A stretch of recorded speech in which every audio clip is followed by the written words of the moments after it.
থেকে ঠিক 150 বছর আগে রাজপুর পৌরসভার পথ চলা শুরু। 1876 সালে রাজপুর সোনারপুর পৌরসভার নাম ছিল শুধু রাজপুর পৌরসভা, 5টা ওয়ার্ড নিয়ে। পরবর্তীকালে নাম পরিবর্তন হতে হতে চলে আসে রাজপুর সোনারপুর পৌরসভা। এখন অবশ্য 35টি ওয়ার্ড। এই 1 এপ্রিলটাকে স্মরণ করে রাখার জন্য আজ একটি বর্ণাঢ্য র্যালির আয়োজন করা হয়েছে। আজ 1 এপ্রিল 2025 থেকে শুরু করে ঠিক 1 বছর 2026-এ 1 এপ্রিল পর্যন্ত বিভিন্ন অনুষ্ঠানের আয়োজন করা হয়েছে। আজ তার সূচনা প্রদীপ জ্বালিয়ে। আজ যে র্যালি আয়োজন করা হয়েছিল তা হরিনাবি মেন অফিস থেকে শুরু করে রাজপুর রথতলা পর্যন্ত যায়। এখানে অংশগ্রহণ করেছিল বিভিন্ন কাউন্সিলর এবং বিভিন্ন স্কুলের ছাত্রছাত্রীরা। এই অনুষ্ঠানে প্রধান অতিথি ছিলেন সোনারপুর উত্তর ও দক্ষিণ বিধানসভা 2 বিধায়িকা। 57 সালের কথা, সিপাহী বিদ্রোহের কথা। ইংরেজরা কিন্তু সিপাহী বিদ্রোহটাকে রিভলিউশন আখ্যা দেয়নি, মিউটিনি আখ্যা দিয়েছিল।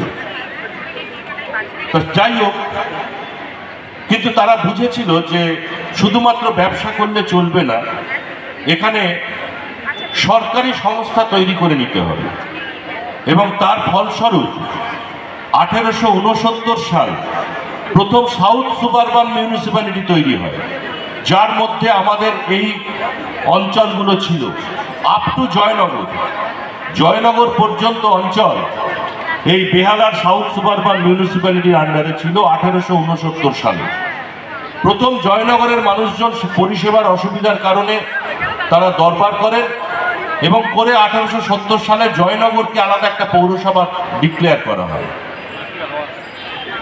পরবর্তীকালে এখানকার মানুষজন তারাও তখন জয়নগরের দেখে আন্দোলন শুরু করেন এবং সেই সময় কোর্টে মামলা পর্যন্ত হয় এবং 2-2.5 বছর সেই মামলা চলার পর তারা মামলা জেতেন এবং রাজপুর পৌরসভা আলটিমেটলি 1 এপ্রিল 1876 সালে 5টা ওয়ার্ড নিয়ে তৈরি হয়। জগদ্দল, রাজপুর, হরিনাবি, কোদালিয়া, চাঙড়িপোতা এবং মালঞ্চ বাহিনগর। এই অঞ্চলটা নিয়ে 5টা ওয়ার্ড নিয়ে 1876 সালের 1 এপ্রিল রাজপুর পৌরসভা আত্মপ্রকাশ করে। পরবর্তীকালে এই 5টা ওয়ার্ড প্রয়োজনের তাগিদে পরে আমাদের ছাত্রাবস্থায় আমরা দেখি সেটা 14টা ওয়ার্ড সেটা হয় রাজপুর পৌরসভার মধ্যে।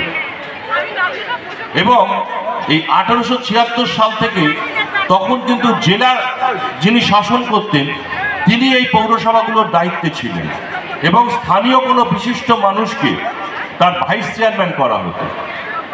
আমাদের কাছে যা ইতিহাস পেয়েছি, যে ইতিহাস পাইনি, অর্থাৎ 1876 থেকে বেশ কিছু ইতিহাস আমি পাইনি, যদি পাই আগামী দিনে নিশ্চয়ই জানাবো। 1912 সালের প্রথম ইতিহাস আমি পাই।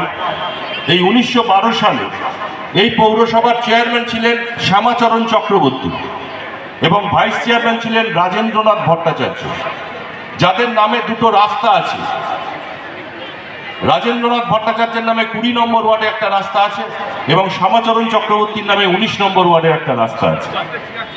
1912 সালে এনারা দুজন চেয়ারম্যান এবং ভাইস চেয়ারম্যান হন। পরবর্তীকালের ইতিহাস আমাদের কাছে আছে, আমরা পরবর্তীকালে আমাদের যে স্মরণিকা প্রকাশ করব তাতে সেগুলো নিশ্চয়ই থাকবে।